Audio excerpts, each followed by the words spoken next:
বিসমিল্লাহির রহমানির রহিম। হজ মুসলিম জাতির ধর্মীয় আন্তর্জাতিক সম্মেলন।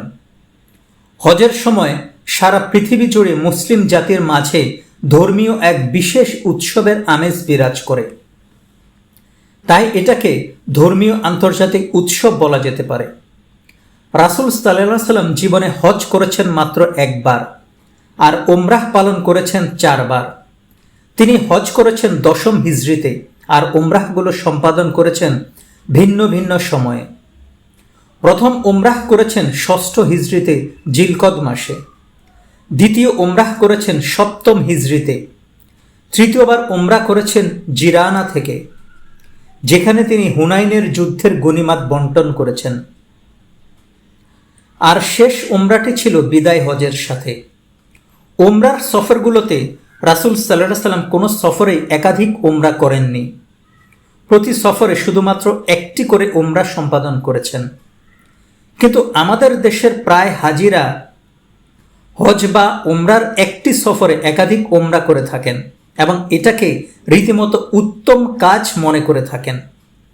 আর এই ওমরাহ করার জন্য তারা তানঈম নামক স্থানের মসজিদে আয়েশা রাদিয়াল্লাহু তাআলা আনহুকে মিকাত হিসেবে গ্রহণ করেন। রাসূল সাল্লাল্লাহু আলাইহি সাল্লাম ইবাদতের ব্যাপারে সবচেয়ে বেশি আগ্রহী ছিলেন এবং হজ ও উমরার সময়গুলোতে তিনি মক্কায় 3 থেকে 19 দিন পর্যন্ত অবস্থান করেছেন। কিন্তু এতদিন থাকার পরও কোনো সফরেই তিনি একাধিক উমরা করেননি। একটি ঘটনা থেকে প্রতীয়মান হয় যে একবার রাসূল সাল্লাল্লাহু আলাইহি সাল্লাম মা আয়েশা রাদিয়াল্লাহু তাআলা আনহুকে নিয়ে উমরাহ পালন করার উদ্দেশ্যে গিয়েছিলেন। কিন্তু সেখানে মা আয়েশা রাদিয়াল্লাহু তাআলা আনহু এর হায়েজ শুরু হয়ে যায়। এই অবস্থায় তিনি উমরাহ পালন করতে পারেননি। ইতিমধ্যে হজের দিন উপস্থিত হয়ে গেল, তখনও তার হায়েজ শেষ হয়নি।